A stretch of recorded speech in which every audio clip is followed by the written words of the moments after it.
To me, my X-Men. What is up? Welcome back to another episode of Hops Geek News, your home for comic books, movies, TV shows, and typically we feature a beer of the week. I am Matt. With me, as always, is Lauren. And today's episode, we figured since, Deadpool and Wolverine is still going on, big, just collecting money, cash cow, people are still talking about it. And there actually seems to be some interest in our Cajun friend. We're going to talk a little bit about Gambit, aka Remy LeBeau's comic book origins a bit, kind of make you familiar with him if you might not know who he is. And we're going to dive into that. So first things first, though, is we always like to kick off our show with an intro, talking about our beer, what we might have messed up on or looked into the week prior, what we've been reading or watching. We go into some news and then our main topic. As always, Hops Geek News, every podcasting platform, every social media platform. That is where you can find us. Make sure to like, subscribe, share, all that stuff. And if you want to support the show, get ad-free episodes, or if you want the episodes early and some other Patreon exclusives, then go ahead and check out patreon.com/hopsgeeknews. Now, my beer of the day is very X-Men themed. Lauren has actually had it on this show before, so I'm finally found it at a bottle shop, Cork and Kegs out in Richmond. It is Tripping Animals. You're dead, bub. It is a double dry hopped IPA with Waimea and Nelson Sauvin hops. It is 7.7 ABV. It is brewed and canned by Tripping Animals out of Doral, Florida. Doral. Doral. Like the boat. Excuse me. We'll count one of Hakalugi hops and Doral. And yeah, well, you know what? It's still awesome. It is delicious. Miami. I did find this at the bottle shop, so I'm pretty excited. And that voice you hear, of course, is Lauren. So why don't you tell us about your beer of the week? I can't believe you have a Tripping Animals beer today, and I don't, because that's one of my all-time favorite breweries. I know. I found a place that sells it. It's actually kind of cool. It's so crazy. I'm so happy that you did too, because I don't like the place we found one. I had one cold one there, and all the 4-packs were gone and everything. So I'm really glad you found it. And when Josh got the Deadpool one, that was the last one. Well, they had a bunch here, but anyways, yeah, go ahead. What do you got? So this is from Mythic Brewing. It is a Weizenbach at 7.4%. It is called Death and Renewal. And at one point, Gambit becomes Death via Apocalypse. So that seemed a little relevant. But it's very good. I love a good Bach. It's very good. It looks a lot darker on the camera than it is in real life. It's much lighter. Yeah. It looks like it looks like a nice this time of year beer. Like as the fall weather kind of starts to come in, you want to drink some of those more darker, roastier beers. That's kind of what that looks like. It tastes like a Belgian beer. Oh, nice. Very nice. And find out it is. Oh, it says Tans Grisner is a great companion of the Thunder God, showing favored traits of strength, resilience, and symbolizing the recurring themes of death and renewal in Norse mythology. Maybe I should have saved this for a Thor episode. Maybe. And so Mythic Brewing, I've only had at festivals. I don't even know if they have a location yet. Oh, really? Oh, brewed and packaged at Sideward. So I'm going to guess that Mythic does not have a location yet. That would make a lot of sense then. Yeah, that's awesome. But well, I love Sideward, man. There was a 4-pack of Sideward I didn't get this time, but because I got Kettlehead, but I love Sideward. I'm a big fan. So this is actually, as I'm looking at this, so one of the 2 ferocious goats that pull Thor's chariot, Tans Greener, leaves a trail of thunder and flame trampled across the sky and provides his master sustenance each night, only to be resurrected daily by the mighty hammer Mjolnir. Look at that. All right. Yeah. Well, and maybe one day we'll find out why Thor was crying. Maybe over Deadpool's dead body, which brings us into our messed up / looked into portion of the episode. It's not a mess up. However, we're just following up on Deadpool and Wolverine. As of last week, is officially the 31st highest grossing film ever. It was 20,000 under one of the Lord of the Rings. Lauren is guessing that by now it's 30th when she made these notes. Ryan Reynolds has been giving super sweet shout outs to all of his co-stars, which is really cool. You don't really see anybody doing that. He roasted. Yeah. He recently posted something very sweet and very on character for him and Deadpool and ended it with the hashtag till you're 90 because Wolverine's going to be there. And now maybe Wesley Snipes might be there till he's 92. We'll talk more about that in a second.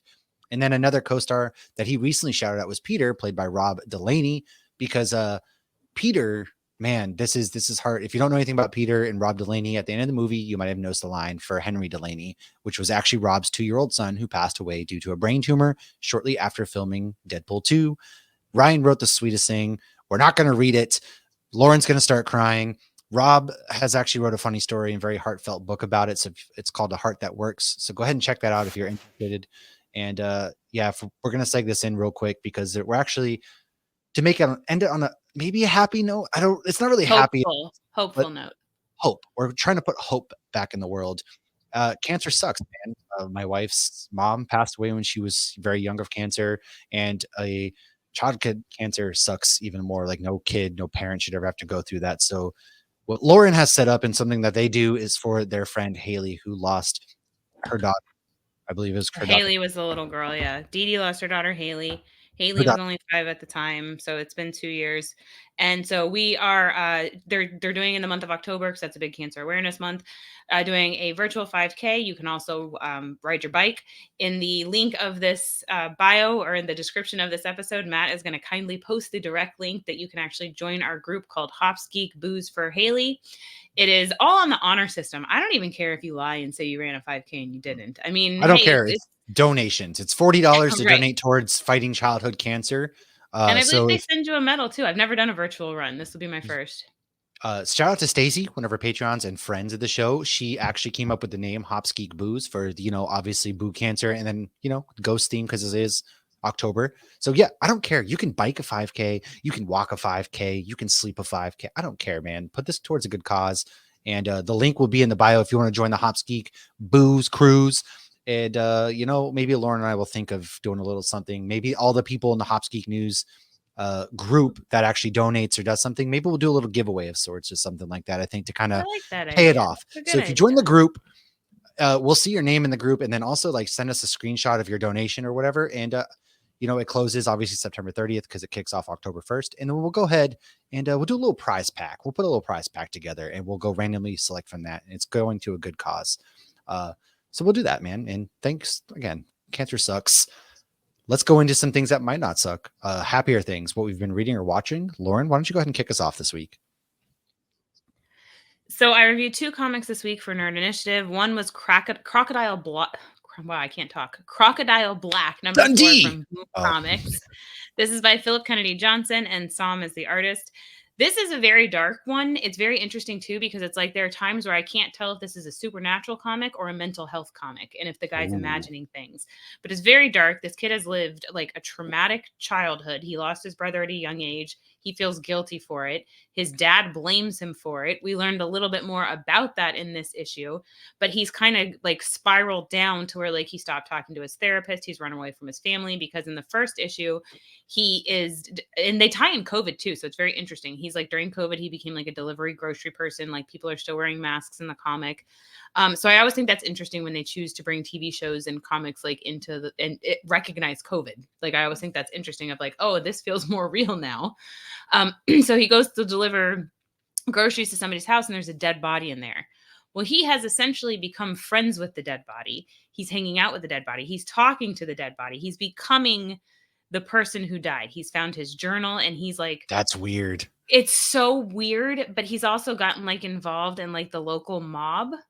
And Oh, there's so many things going on at once, but it works. And the art is really cool because it's called Crocodile Black because he sees this crocodile and it's like the devil on his shoulder kind of thing. But it's very dark, very interesting, very mysterious, and I'm a sucker for a good little mob story as well. Actually, one of the things oh we yeah. watched this week, we're starting to watch. I watched the first episode of the Gotti documentary. Oh, So interesting. yeah, I know you're not big into the mob stuff, but I always find it very like that. I'm not big into true crime, but when it comes to things like that, I find that more interesting just because the psychology of it all. It's like they're It like, is interesting. Yeah, I don't know. I'm not really terribly big into it, but it's weird, like learning how they do things. Like when Kaylee was talking to me about how Sicily was basically a mob island, and that's why Italy doesn't like the island of Sicily. And I was like, oh, what? And they're like, yeah, the mob still like runs it. And then finding out that like New York or not New York City, Las Vegas is built off of the back of the mob where they could go and gamble and be degenerates. And now it's like a big tourist trap. And how much the mob has actually like either impacted. benefited the country or done some crazy stuff, which like the FBI came out of it and things like that. It is a rabbit Well, hole that I will go down. Prohibition was a big cause for the mafia getting so big in the States because, like, Yeah. yeah, that was everybody loved the mob, but they're the only ones providing Christian Bale once alcohol. hunted Johnny Depp because Johnny Depp was a part of the mob as one of the mobsters in a movie, and Christian Bale was the guy who created the FBI or whatever. So just a little fun callback. But yeah, no, Oh, it's so interesting how our American history is so tied to this stuff. And then like you look at what happened again, like Italy and Sicily. It is interesting rabbit hole to go down. I just something about mob movies itself. I don't know, just whatever. But the actual well, history behind it all is cool. yeah, well, and there's one mob movie to go to Johnny Depp where and it's based on a real story, and I read the book The Way of the Wise Guy, and he, like, is supposed to be undercover, and he starts falling into it, and he starts becoming a wise guy. And the Ooh. movie's fantastic. I can only remember the name of the book. I'm sure somebody out there is yelling it, probably Timmy, if he's You watching. idiot. Him and I are both big on the mob movies. Okay, so going into the other comic I reviewed this week, were Wolverine Revenge #1 by Marvel. So How this is good by was this Jonathan comic? Hickman and Greg Cappullo. So why don't you tell us? Because I'm always the one raving about Wolverine. Why don't we You give a are okay. non-biased opinion on this one? Now, yes, this is Greg Capullo's big return to Marvel, and Jonathan Hickman is obviously writing it. And dude, I read it because you reviewed it, and I was like, you know what, man, maybe because I saw you You guys, you don't and read too Ken. many Wolverine ones. I don't, and I specifically don't read too many X-Men, period, because I feel like there's too many X-Men comics out at one time that kind of overwhelms me. And I'm like, I can't get into it. I get it. Batman's kind of the same way. It's cash cows for these comic book companies so they can produce the other stuff. Now, when I saw you and Ken actually talk about the ending, I was like, you're like, I didn't think they would go this route. And I was like, I'm a little interested. I got some free time. Why don't I just pull it on up? I'm going to read it, see what it's about. And dude, wow. It's basically the end of the world at this point. An asteroid hits the earth It's and Asteroid Magneto, M, which we asteroid M. saw. Was that was in X-Men '97 or just the comics? Because sometimes I have a hard time I think it remembering was what just was the in the comics comics. and which was in the show. Oh, It was okay, it just was the just in the comics. comic. And it But it's in the kills. comic where Wolverine gets the adamantium pulled out of him. Yeah. And it kills Magneto, which sets off an EMP. The world's in ashes. And this is where we find Wolverine basically in Savage Land, riding a Triceratops, which is really Living his cool. best life. He's on vacation. And Nick Fury shows up like, hey, bub, we need you. And he's like, I'm on vacation, bub. And he's like, well, I don't know about you, but the world's pretty much ended and It's we like, need your help. clearly you don't know what's going on. Yes, and this turns into like a heist. So now Bucky Barnes, Captain America, Wolverine, and what's left of Shield. They have 3 like helicarriers left. They're gonna go and I can't They exactly got remember Maria Hill top. and everything. Yes, they're gonna go steal something to hopefully save the Earth and 'Cause they gotta save. get that electricity back on. So they gotta Yes, steal something to power up the power back up the world or more because people are just dying left and right. yes. Like, a bunch of people died initially, and now it's like, without power, we are hopeless. We are helpless. Like, we can't do anything without power these days. It's crazy, right? And then so they are gonna go do this heist. They kind of split up, and then you see them slowly getting stalked. Shield agents are getting taken out. It's Sabretooth. It Damn is. Sabretooth. I gotta spoil this real quick because it's that good. It's I think issue Deadpool. 2 is gonna be phenomenal. So, yeah, I go ahead, Yeah, spoil 1, but don't spoil 2. But I 2 is not won't. out yet. Two's not out yet, but spoil issue 1 because I want you guys to get hooked on this. It's Deadpool, it's Sabretooth, and it's why am I blanking on the name? Red. Oh, Red Omega Red. Omega Red is the third. So those 3 are haunting. So they kill Maria Hill and the Shield agents, and then they pretty much capture Wolverine and Bucky and Captain America, and they're working for this guy who's like the scientist who's crazy. And it's kind of weird seeing Deadpool as a bad guy because we're so accustomed to now seeing Deadpool in the movies as like this good hero. But Sabretooth and Omega Red, and they planted bombs inside the chest of the 3 of our heroes. Now, Cap and Bucky go off to go say their goodbyes, essentially. And Wolverine is sitting there talking shit as he would, and Deadpool's itching to hit the button. Deadpool hits the button. And this is what blew me away, pun intended. I did not Very know nice that choice this of words. initial issue, the art by Greg, and absolutely did not see Jonathan Hickman taking this, is very bold. Cap and Bucky blow up. They're dead. They blow up. They're dead. And I'm just sitting there like, no, I texted Lauren immediately. Is like, did they really just do this? She's like, yeah, they did. And I was like, what? Deadpool kills Cap and to kick off, and that's a hell of a way to kick off an issue. And then Wolverine's basically blown to bits, but come on, Wolverine's going to come back. He's going to mush back together. He's going to enact his revenge. But that's where we leave at the end of the story is he's mush, but you get Right. his inner monologue. He's pissed, and very bold way to kick off your run. But I think in this age where there's a lot of these different story, X-Men, Wolverine stories, I give him props, man. And it's Greg's Yeah. big return to Marvel. What an explosive way. How many bomb puns can I fit into this? Let's find out. I think Great one of way. the things I loved about this comic, because I feel like I'm always reading more than one Wolverine comic, so I sometimes have to stop and think, okay, which one was Jeff Bannister in, and which, so I have to, because this week I read Helverine, I read the last 3 Blood Hunts for Wolverine, and I read Wolverine Revenge. And fun fact for anybody who's reading the Wolverine Blood Hunt, if you're reading those ones, it seemed like it was kind of connected to Wolverine that just ended, because you see Mhm. that relationship with Jeff Bannister continuing, and Ben Percy did Helverine, and I love how he writes Wolverine. So what I loved about Wolverine Revenge was the very first issue. It's a very happy-go-lucky Wolverine, which we very rarely see. Like, he was genuinely like on vacation in the Savage Land enjoying it, and it ends with like that moment you see right before he goes full on berserker rage. So it was just a complete range of emotions. But I Yeah. mean, Sabretooth is ruthless. Like, he's killed Wolverine's loved one. He in the Wolverine issue, the last 10 issues were the Sabretooth War, and he killed Dakin. He's an Like, asshole. yeah. I mean, And he Dakin calls was him down. Runt even, which was kind of like, I would love to tear you up, Runt. And Yes, it's he always callbacks calls like him that were Runt. cool. Yeah. That's his It was cool. nickname for But Wolverine, is Runt. hell of an issue, man. I'm very surprised that's how it went. You guys should definitely pick up this It's comic very book. I'm good. very good. We know what I'm raving about, a Wolverine or an X-Men comic. You should probably pick it up. Yep. So the only other thing I just mentioned the other things I read. So it's funny, I watched Wolverine Origins last night, and I'm only mentioning this Oh, because, brother. I mean, honestly, I watched it 6 weeks ago or whatever, but Brielle is now going through these things. So I wanted to watch Oh. Wolverine Origins with her, because she also asks questions. And of course, sometimes a lot of times I answer them because I want her to stay engaged. But sometimes I'm like, okay, well, that's going to, like, she asked if Silver Fox was a mutant. And I was like, well, I can't answer that question. She goes, you just did. You also called her Silver Fox before you called her Kayla. So clearly she's a mutant. I was like, Idiot. my bad. So one of the Whoops. things, so there was one thing I noticed that is relevant to Deadpool and Wolverine. I'm going to give a spoiler here if you haven't seen Deadpool and Wolverine yet. Um, they say somebody asks Wolverine, like, how are we going to kill Sabretooth? He goes, I'm going to try cutting his head off and see if that works. He cut his head off in the movie. He So did. that's a cute little callback. I should try to mush that together for a TikTok. Oh, you should.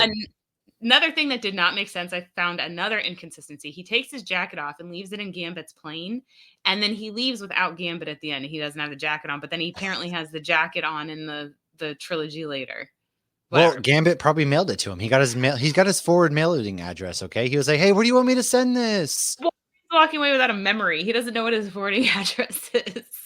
Maybe he ran into Hey, him at a where do you card game want in me the to future. send this? And one of the things Brielle pointed out that I never noticed is, how they have like black around Deadpool's eyes, and I just always kind of chalked it up because they Yeah. gave him the Cyclops. She goes, "Oh, did they do that because his costume has black around the eyes?" And I'm like, "They probably did. Look I at guess they you." probably, we don't know. And if you haven't seen Deadpool Wolverine, all I got to ask is even my son is 8, his friend apparently went and saw Deadpool Wolverine because he was reenacting the Honda Odyssey scene in our living room.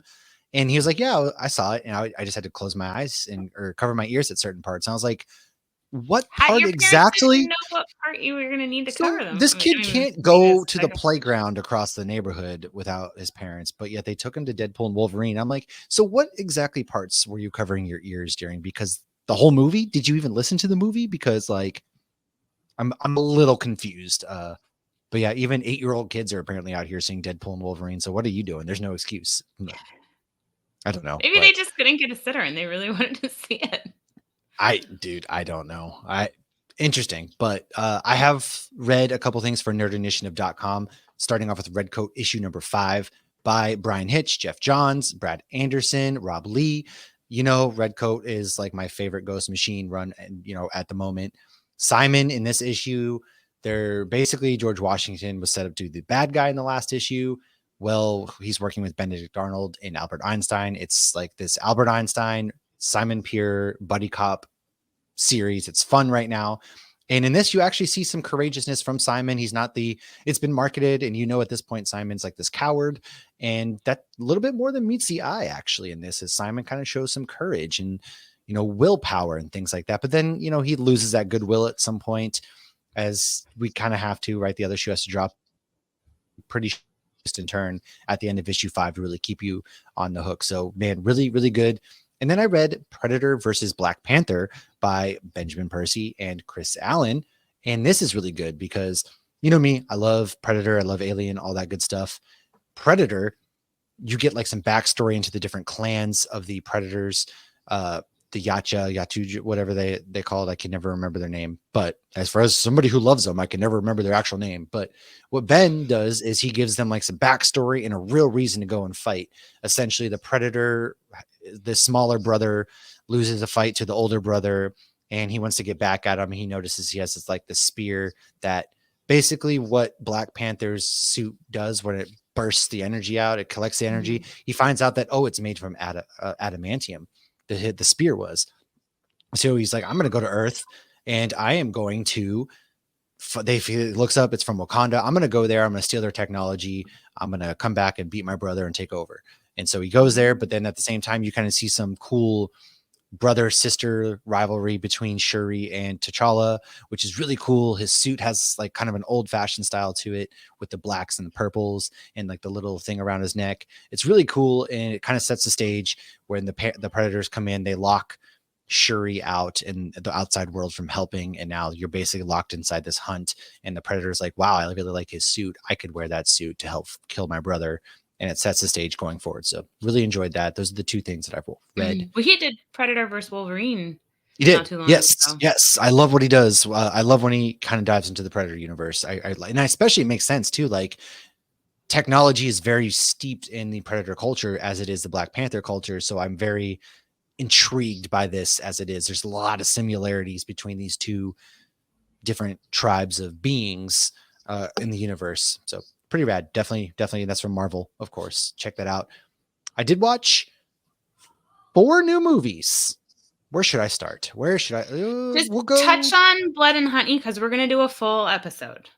Okay, I will touch on Blood and Honey. I'll start there. If you've seen Pooh, Blood and Honey 1, it's the worst movie ever made. This movie works to correct that. This is the movie I think they wanted to make, but they didn't have the budget. It's not great, but it was actually a watchable B-rated horror movie. I enjoyed Christopher Robin and his story in this. They had some of the costumes were a million times better. It was kind of bloody, and it was miles better than whatever the hell Pooh, Blood and Honey was. And I'll leave you with that. It was watchable. It was serviceable. And now when I said we're going to do a full episode, what we're going to do is we're going to do half Blood and Honey 1 and 2. Let Matt go off. We'll try to find some fun facts if they're out there, and I will cut it with real Winnie the Pooh. So we will go. I think what we need to do is literally go back and forth. It's like when you cut your liquor, this is what we're going to do. Yeah, we're going to go shot water. Oh my gosh. And yeah, so that'll be a fun one. You're right. Okay. And I'll start from worst to better, dirt to best, So then I watched Bike Riders, which is on Peacock. It's the movie that kept getting pushed, delayed. It's Tom Hardy, and it's with Austin Butler. And man, yeah, would you believe it? I forgot her name, but she's the best part about the movie because she's British, but she gives the best Midwestern accent, Chicago specifically accent. It's basically Tom Hardy starts a bike club. It's based on a book, and Austin Butler is like his number 2. And it's kind of the story about that, but the biker gang kind of outgrows it, and all the returnees from Vietnam that just want to do drugs and violence, they kind of infiltrate and take over the bike gang, and it basically gang violence breaks out, and they turn to drug running and all that stuff. So that's kind of the basis of it.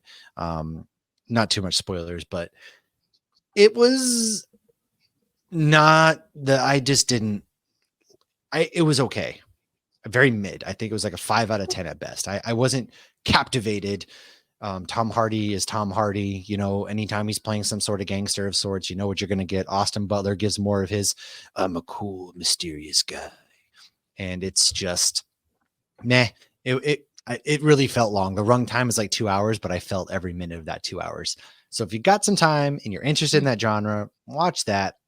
I wouldn't go out of my way to watch it, but that's that. Then I watched Bad Boys Ride or Die. And look, I was told it was somebody. I'm not going to name drop. If they listen to this, they know who they are. But they said it was their number 2 movie of the year. Their theater experience is great, which maybe the theater experience for you great. Like, look, everybody loves their own thing. I'm not going to hate. Just for me personally, I did not enjoy it. But I did enjoy Bad Boys Ride or Die, which I watched. And, Martin Lawrence and Will Smith are back. And this was actually a lot of fun. Martin Lawrence and Will Smith, they still got it in the Bad Boys franchise. And it kind of very Fast and Furious similarities, because the last Bad Boys movie showed Will Smith's son, who he had illegitimately a long time ago, killing the captain. And now they have Wait, to in the break him out movie of or real life? in the Oh, movie. okay, never mind. And so now they're in this movie, basically he becomes the good guy and works for the team. So it's very Fast and Furious. So if you like Fast and Furious, which I do, of course, you're probably going to enjoy this movie. It's action forward. It's the same characters we've grown up with 20 years now with these two. So, or God, 30 years I've maybe. never seen any of them. I can't stand Really? Martin Lawrence. All I can hear is him yelling at Gina. And All right. Well, I've always enjoyed Will Smith this was a movies, good movie. but It's I've like a 7 out of 10. I'll give this one a 7 Josh out of 10. likes Bad Boys. He quotes, like, I remember when we first were like meeting Sergio, my daughter's boyfriend, he would quote lines from that movie to him. I think Well, he still does it. the daughter's boyfriend gets a moment in this movie, so Josh should probably watch it, Ah, because I think he would enjoy that. Josh would like this. I'm sure he will eventually watch it once it's like streaming on some platform we own. But I don't know, Martin. You just have some of those actors that you're just like, I don't really want to watch them Yes. in a movie if they're Yes, the I main do. character. Melissa McCarthy. You're fucking right. There you go. Which that one is Oh, so funny to man. me. She doesn't bother me at She all. bothers me so much. Now, for the last movie I watched in theaters, I went and saw Alien Romulus, which takes place after Alien and before Aliens, 20 years after the Alien to be specific. Kaylee Spaney, who is actually from the Civil War movie, which is very good. She's got a heck of a career ahead of her. Very good movie. David Johnson, who played Andy in this movie as a synthetic, deserves an Oscar for how this kid acted. It was a return. Basically, sometimes you have to go back to basics. Like sports teams, they win a championship, and after a while, their concept grows stale. So you got to go back to, For offload the the old Marlins, vets. you just sell everybody right after a World Series. Exactly. You just basically ship everybody out, get rid of the old, and you start from new. And this goes back to the building blocks of what Alien and Aliens, or basically Alien was, which is like slow burn horror, stalking, body horror. And that's kind of what this is. If you want my full spoiler thoughts, I did drop a 10-minute YouTube episode on it. So I don't want to go into spoilers. Go watch that if you want.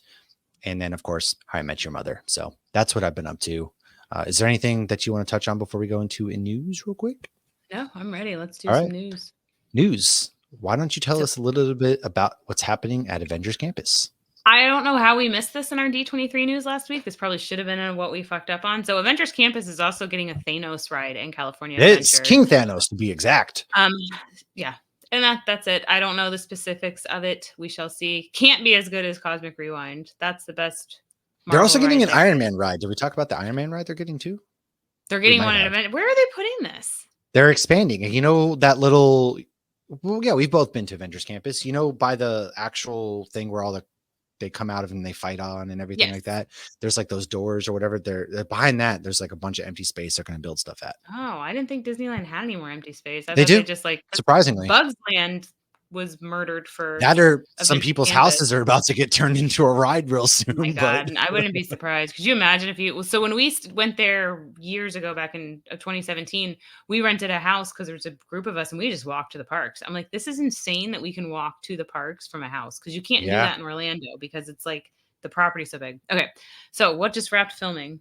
Well, The Last of Us 2 has wrapped filming, and season 2 will come out sometime in 2025. That's really all we got on that. We've got a little teaser trailer, but we do have something here that Lauren is very big on this comic book series. You heard her talk about Barfly last week. So what are we returning to?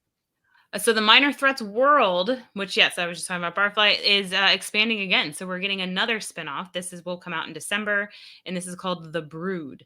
So that makes, so far, they have Minor Threats 4 issues, the Alternates 4 issues, Minor Threats The Fastest Way Down 4 issues, and they are currently on Barfly. And then this will be the Brood. So I like to tell that because it's not an overwhelming universe. You can even wait for these trade backs, get all 4 issues at once. It's a lot of fun, and they're all standalone too. Yeah, So we're going to a whole new city and things like that, which is what Jordan Blum confirmed on Twitter. Really excited for this.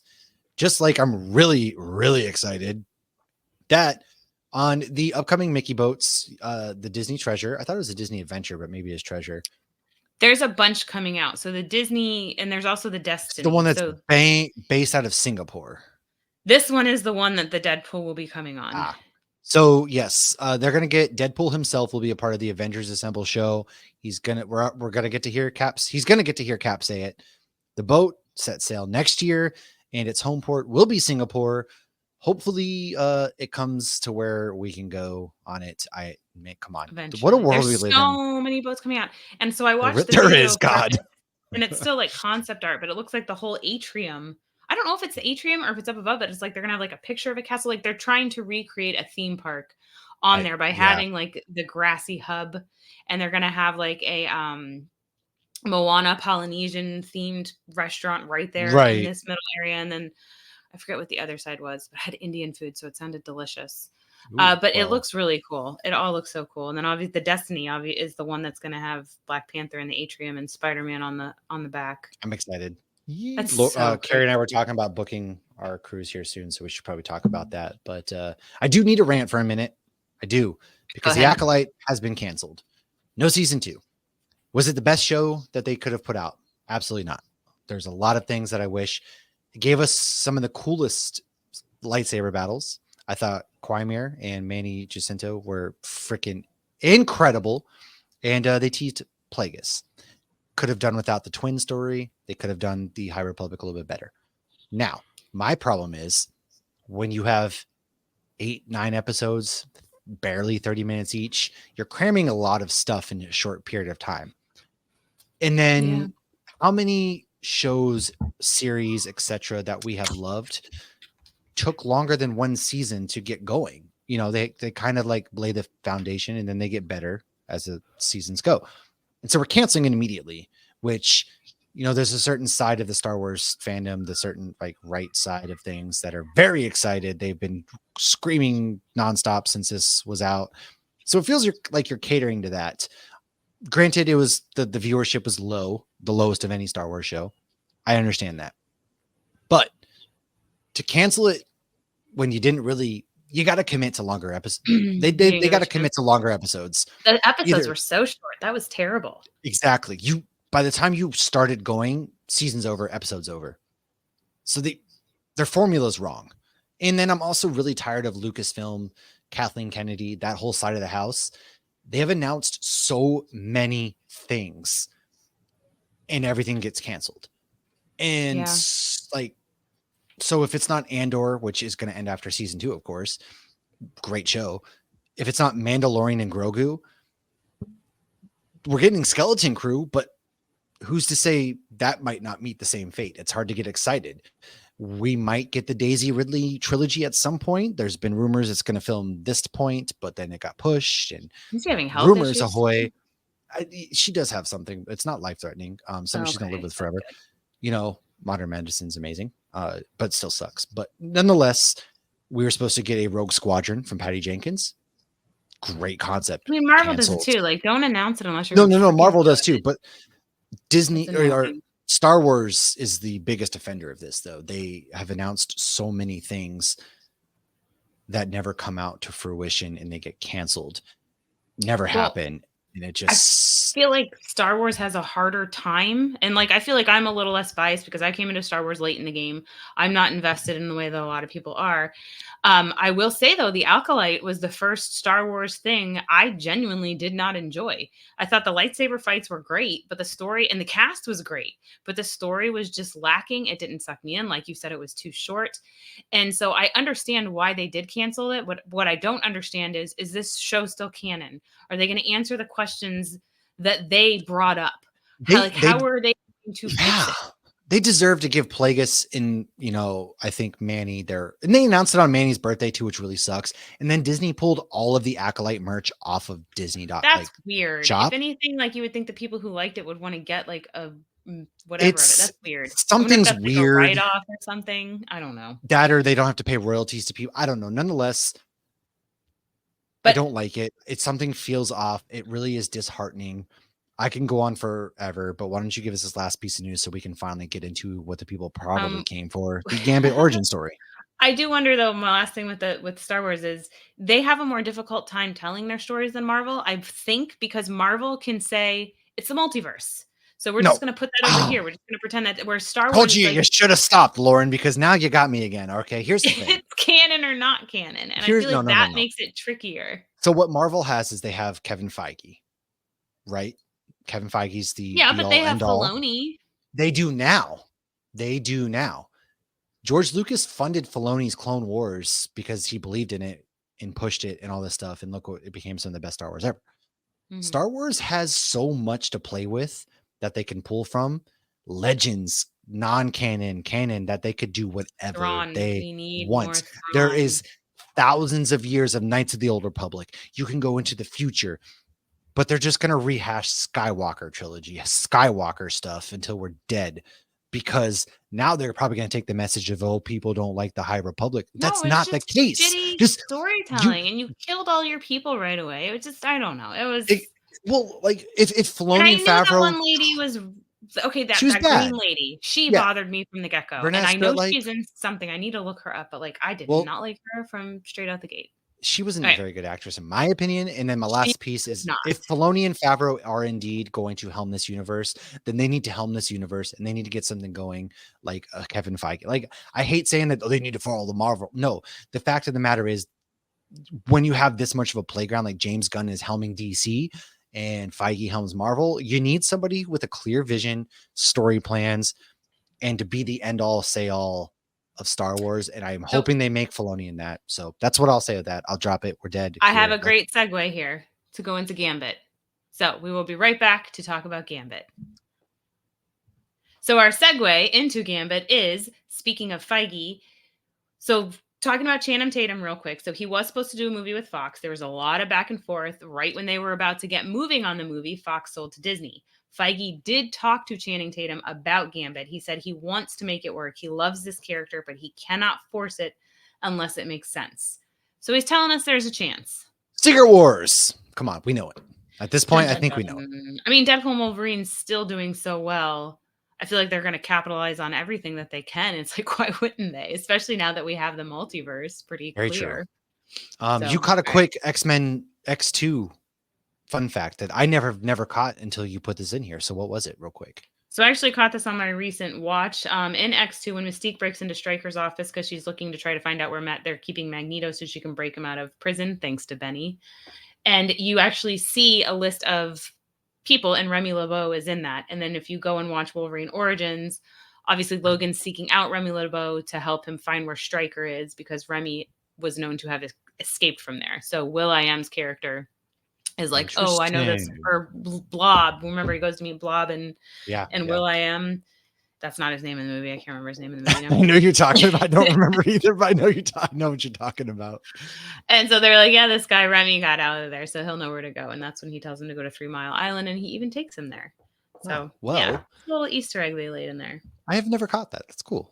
Let's go into Gambit then, aka Remy LeBeau, aka the Raging Cajun, who was actually created by Jim Lee, Chris Claremont, and Mike Collins.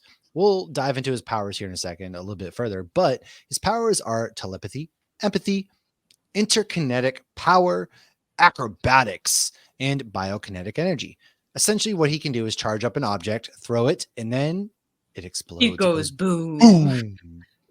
This does not work on organic objects, but by charging an object and keeping it close to his forehead, he can also create a static interference that shields his mind from telepathic detection and intrusion by even the most powerful telepaths. So shouldn't he have been very much so strong against Cassandra Nova? You would think so. Yes. However, that wasn't his story to tell.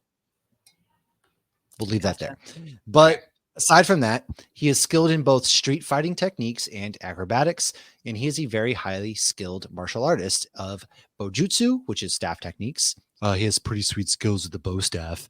and Savati, which is French kickboxing. Dissolution is another power of his. He can cause objects to pull themselves apart instead of exploding, thereby making them harmlessly melt down to absolutely nothing.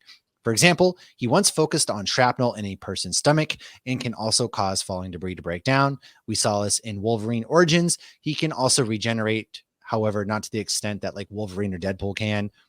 He also is known as like an omega level mutant, as we kind of saw in X-Men 97. There was an omega level event, and unfortunately he RIP'd, which is also why we're talking like this year has been big for Gambit truthists like my wife. And he actually has a charm. However, it's an extra charm. He possesses an unusually strong and irresistible hypnotic charm that lets him exert a subtle influence over sentient beings, leading them to believe what he says and agree with his suggestions. Not a literal charm, like he has charm. He's got But his charm's wow. not just like natural smooth talking. Like he literally does things that can be extra suggestive. It's very suggestive. That's why my clothes were off on that couch in London. And that's how Matt saw the inside of a prison in London. So his uniform seems like a lot, but it is actually very practical at the same time. You saw it even in the movie, like he really could barely move his neck. I do hope if he gets his own movie, I think that shows that, yeah, you can't really make that. It's like Batman and Batman Begins. He's like, huh? Right. Yeah. That's ridiculous. He looks like somebody threw his neck out. So that's got to be remedied. They need to figure something out with that. I tried to paraphrase this and I couldn't. So here is a direct quote from Marvel.com. It was just too much to paraphrase. Gambit's high impact, lightweight, moderately aligned body armor is composed of high carbon, titanium steel alloy meshing. A layer of Freon gel constantly pumps through the armor's lining to mask his body's thermal signature. Oh. Very smart.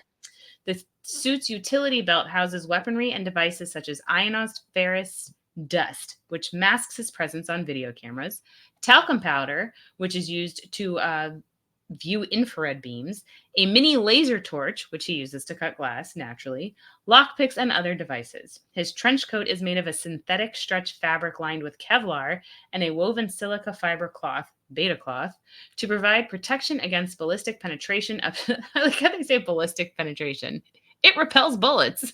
Guess what? It's bulletproof, kids. Ballistic penetration. What are we doing tonight? Just a little ballistic penetration. No big deal. We're just going to go shoot people. For about 30 seconds. So up to 45 caliber, as well as effective insulation against fire with a melting point of 650 degrees Celsius. I don't know what that is because I only speak Fahrenheit. Fucks. But it's got to be hot. Oh my God. Yeah. That's ridiculous. He's carrying a lot going on in that suit. He's got like his trench coat and everything. Like Gambit, man, he's rocking. He's packing heat. He's packing it all. More than just his charm. He's packing ballistic penetration. All right, ladies. No, he repels. Get in line. Oh, sorry. He repels the ballistic penetration. Anyways, let's like a charge. Like you're being charged with ballistic penetration. Sir, there's no ballistic penetration in this facility. I read this whole thing before. I don't know why that just got me just now. We're 12 years old at heart and forever. And double check this because I'm trying to stop you from having the Ron Burgundy moments. I'm like, maybe I should start proofreading this better. Ballistic penetration. That's fun. You know what? Go ahead. Listen. No, I just spoke. I'm going to need you to take over. I'm in war. Halt. I am repellent against ballistic penetration. Repenetration. Anyways, his order of appearance starting with the Uncanny X-Men in issue 266, which debuted in August of 1990. However, he was also in the Uncanny X-Men Annual, issue number 14, a month prior to this, but that was published beforehand by accident. Oopsies. Uncanny X-Men 266 was written by Chris Claremont and drawn by Mike Collins. X-Men debuted 2 years later, so he was a brand new character at the time. He also starred... Sorry, the animated series. Yes, I was like, Lauren, this is wrong. But we're just going to save it for next week's. But I just was surprised at that was so quick. I mean, I assume they took a risk, but I did. It's all that ballistic penetration, man. I can see how they fell in love with his charm. He charmed right off the page. He charmed all the ballistic penetration right off, and he's also starred and/or co-starred in Gambit Volume 1, which came out in 1993, and Gambit Volume 2, which came out in 1997. As you know, it took a few years to get there. It explored the character's mysterious past and his ties to the New Orleans Thieves Guild. He also starred in Wolverine Gambit Victims 1995, which teamed the two popular X-Men on a mystery involving what appears to be a modern-day Jack the Ripper, and Ooh, as well as Gambit and Bishop, released need in to find that. 2001, which was advertised as a sequel to the character's very first series that involves the two X-Men in Strife's return.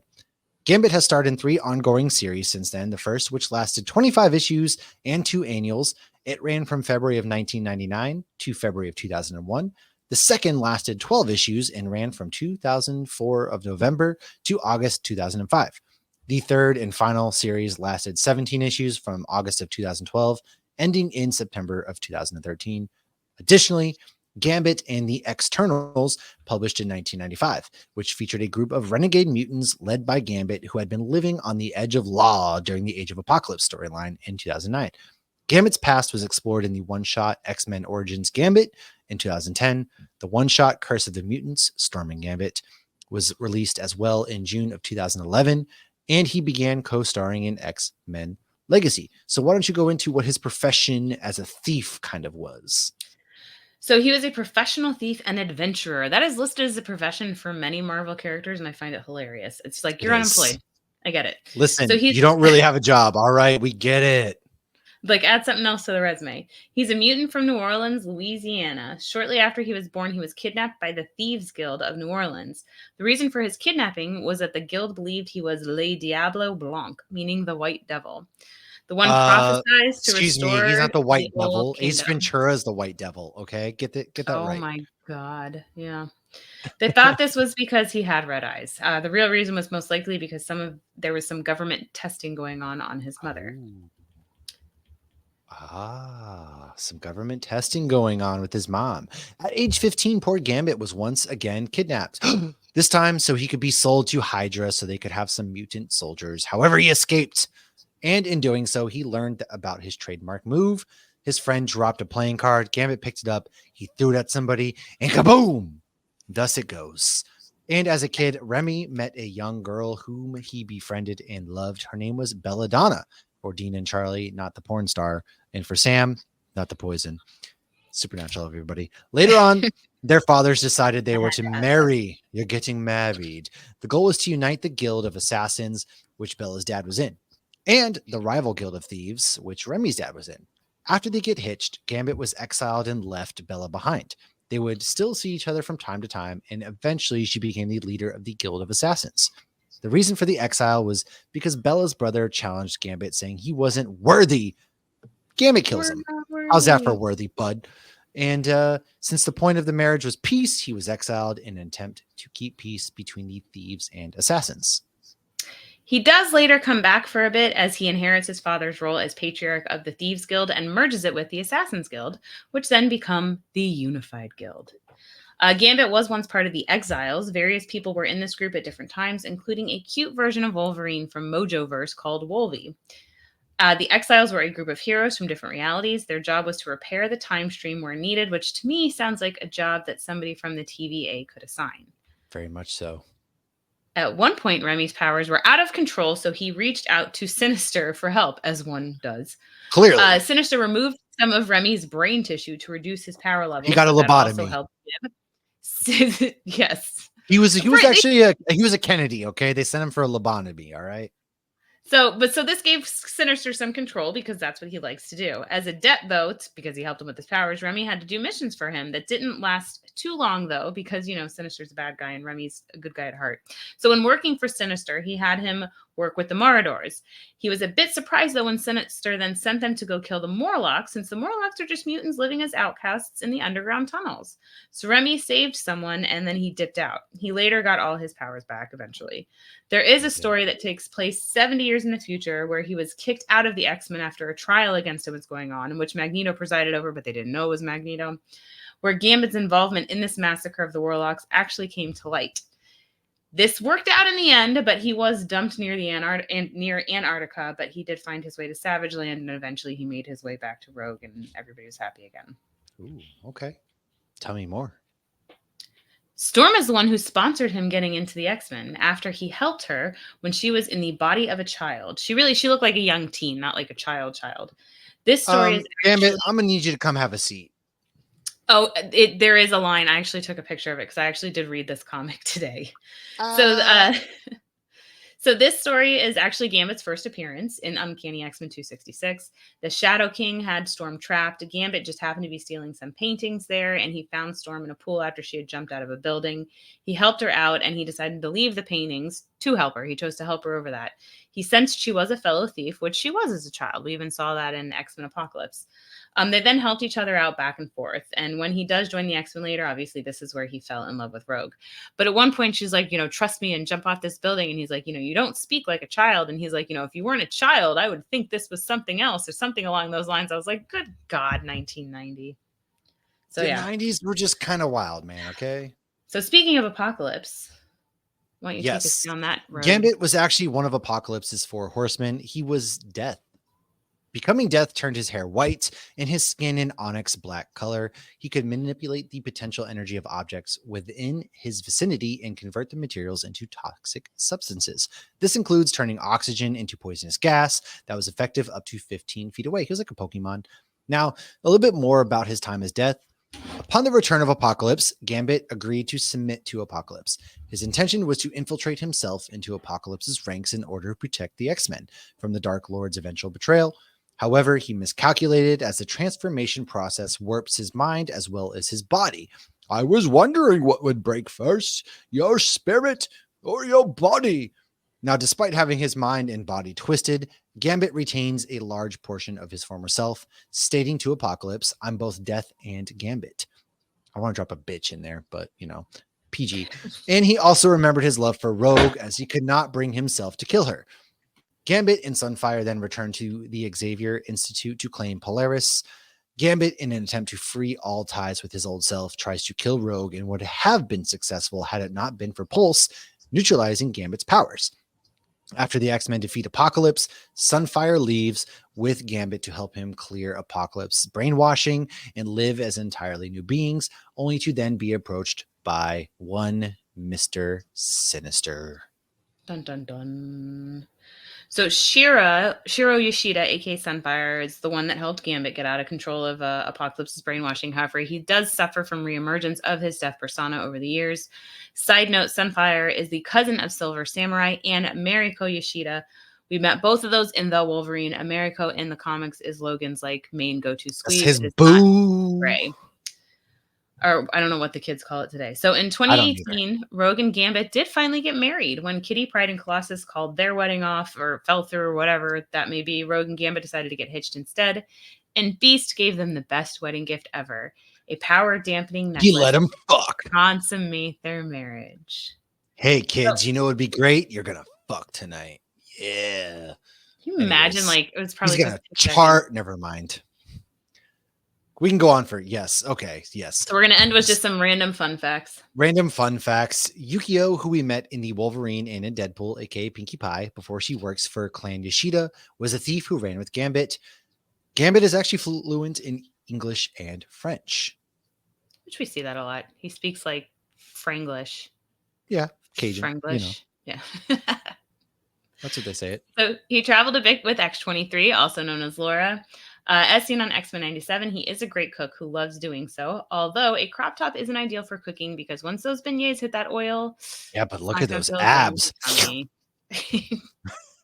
So this one I found interesting and also makes complete and total sense. The first issue that Gambit is in that first picture, you see him smoking a cigarette. So he was a big smoker, but that stopped thanks to Joe Quesada. I never know how to say his name. He's even in the Kevin Smith movies. Okay. So he decided very smartly that none of the heroes were going to smoke cigarettes anymore. And so Gambit very quickly... Smoking's bad, kids. There was even a Star Trek crossover and Gambit geeks out over it. He's also a wicked big Harry Potter fan, aren't we all? Fuck you, J.K. Rowling. And we will wrap this up with a Maury Povich, Jerry Springer fun fact. Mystique was Rogue's adopted mother, and she did not think Gambit was good enough for Rogue, so she went disguised as a student named Fox with 2 X's. That's how you know she's frisky. Oh. And tries to seduce him. Gambit claims it never worked. However, it gets worse. When she reveals herself, she turns into Rogue and asks Gambit if she can relieve some of his tension. She basically tells him that he has needs that Rogue cannot meet, that she can meet. This did cause some problems with Rogue and Gambit, but in the end, they still get married. The name's Gambit, Mon ami. Remember it. Yeah, shout out to one of our Threads followers, Chris, who's actually from Newport News. This was his favorite Gambit moment when I put out there to the universe, hey guys, give us your favorite Gambit moment. This was his. The name's Gambit, Mon ami. Remember it. So shout out to Chris. And that's it for Gambit. Next week, we are going to be talking about Beetlejuice. As we will be recapping the original OG film, delivering some fun facts to get you ready for Beetlejuice 2. And there will be a popcorn bucket. It will be a sandworm, and it will be much better than the last sandworm. No, it won't, because the last sandworm bucket, never mind, folks. This is not going there. Anyways, Beetlejuice, go watch it. This sandworm bucket will not have ballistic. This sandworm bucket won't let me ballistically penetrate it, so it's not that good, is it? Oh, who knows? It all depends on what you want out of a popcorn bucket. That's what it comes down to. Extra butter. And on that note, kids, we will see you for some Beetlejuice next week. It's showtime.